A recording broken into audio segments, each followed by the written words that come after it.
Ration দুর্নীতি মামলায় ইতিমধ্যে গ্রেফতার করা হয়েছে তৃণমূল নেতা সহ দুই ভাইকে এবং তাদের বিরুদ্ধে বিস্ফোরক অভিযোগ ইডি সূত্রে দাবি করা হচ্ছে। এই ইডি সূত্রেই দাবি করা হচ্ছে যে 4টি চালকলকে সামনে রেখে রাজ্য সরকারের ৪৫ কোটি টাকা আত্মসাৎ করা হয়েছে। শুধুমাত্র তা নয়, ইডি সূত্রে এও দাবি করা হচ্ছে যে চিঠিতে শেখ শাহজাহানের নাম পাওয়া গিয়েছিল জ্যোতিপ্রিয় মল্লিকের এসএসকেএম হাসপাতালে বসা চিঠিতে, সেই চিঠিতেই এই দুজনের নাম এবং তার থেকে তদন্ত শুরু, দুজনকে জিজ্ঞাসাবাদ। গতকাল 14 ঘন্টা জিজ্ঞাসাবাদের পর এই দুজনকে গ্রেফতার করা হয় এবং এই মুহূর্তে আদালতে তাদের তোলা হয়েছে। ধৃত আনিসুর এবং আলিফের অ্যাকাউন্টে ঢুকেছে 6.5 কোটি টাকা। চালকল কর্মীদের অ্যাকাউন্টে রাখা হয়েছিল 16 কোটি টাকা। নিজেদের চালকল শ্রমিকদের তাদের কৃষক দেখিয়ে ধান বিক্রির টাকা আত্মসাৎ করা হয়েছে, এমনই চাঞ্চল্যকর দাবি তোলা হচ্ছে ইডি সূত্রে। দুর্নীতির টাকা ঢুকেছিল জ্যোতিপ্রিয় মল্লিকের সংস্থার অ্যাকাউন্টেও, দাবি করা হচ্ছে ইডি সূত্রে। জ্যোতিপ্রিয় মল্লিকের চিঠিতে ধৃত আলিফের নাম পাওয়া যায়। ভুয়ো কৃষকদের নামে ধান তুলে কালোবাজারি করা হয়েছে বলে ইডি সূত্রে দাবি। কৃষকদের বদলে টাকা ঢুকেছে এই দুই ভাই আলিফ এবং আনিসুর রহমানের অ্যাকাউন্টে। দুই ভাইয়ের অ্যাকাউন্ট থেকে জ্যোতিপ্রিয় মল্লিকের সংস্থার অ্যাকাউন্টে টাকা ঢুকেছে বলে দাবি করা হচ্ছে ইডি সূত্রে। জ্যোতিপ্রিয় সংস্থার 3টি অ্যাকাউন্টে 1 কোটি টাকা ঢুকেছিল। এনফোর্সমেন্ট ডিরেক্টরের সূত্রে এই দাবি করা হচ্ছে। আপনারা জানেন ইতিমধ্যে এই দুজনকে আদালতে পেশ করা হয়েছে এবং আদালতে নিজেদের হেফাজতে নেওয়ার জন্য ইডি আবেদন জানাতে পারে বলে সূত্র মারফত খবর পাওয়া যাচ্ছে। শুনানি পর্ব এই মুহূর্তে চলছে।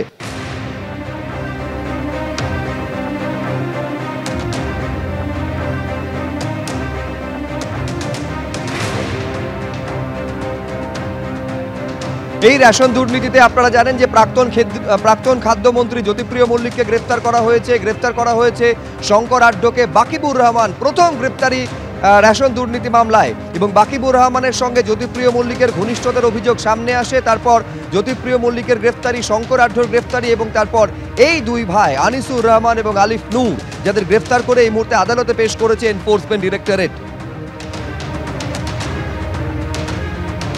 টিপ অফ দ্য আইসবার্গ, হিমশূল্যের চূড়ার ন্যায়। এই ৪৫ কোটি টাকা এই এত বড় দুর্নীতির মধ্যে কোনো টাকাই নয়।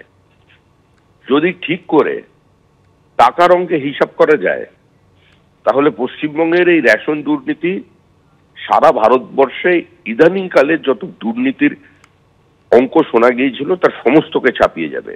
ভুয়ো রেশন কার্ডের মধ্যে দিয়ে বিভিন্ন মিলকে সামনে রেখে বিভিন্ন সময় পাঞ্জাবের গমকে সরাসরি চিতপুরের থেকে তুলে নিয়ে গিয়ে বিস্কিট কোম্পানি, মাল্টিন্যাশনাল বিস্কিট কোম্পানির গোডাউনে পৌঁছে দেওয়ায় সমস্ত রকম কাজকর্ম এখানে চলেছে।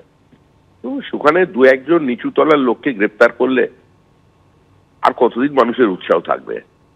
আর একা জ্যোতিপ্রিয় মল্লিকের পক্ষে বা এই ধরনের আনিসুর, হাবিবুর, এদের দ্বারা তো এত বড় দুর্নীতি সংগঠিত হয়নি।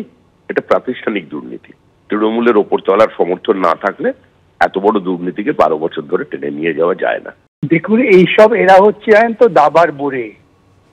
এই যে বড় চক্রান্তটা হয়েছে পশ্চিমবঙ্গের দুর্নীতির এবং বিভিন্ন ক্ষেত্রে দুর্নীতি, এটা শুধুমাত্র রেশন দুর্নীতিটা নয়, প্রত্যেকটা ক্ষেত্রে দুর্নীতি, নিয়োগ দুর্নীতি, শিক্ষক নিয়োগ দুর্নীতি, পুর নিয়োগ দুর্নীতি, চিট ফান্ডের দুর্নীতি, এই সবগুলো কিন্তু একটা কেন্দ্র থেকে পরিকল্পনা হয়েছিল। যতক্ষণ না তদন্তকারী সংস্থারা সেই পরিকল্পক যারা এই দুর্নীতি তাদের নিয়ে জিজ্ঞাসাবাদ করছেন, ততক্ষণ কিন্তু অনেক সত্যই অধরা থেকে যাবে। আমার সেই জন্যই দাবি প্রথম থেকে যে এই রাজ্যের মুখ্যমন্ত্রী এবং তার সহচর যারা আছেন, একজন তো ধরা পড়েছেন, টাকা বাড়ি থেকে পাওয়া গেছে, পার্থ 2 নম্বর ছিলেন।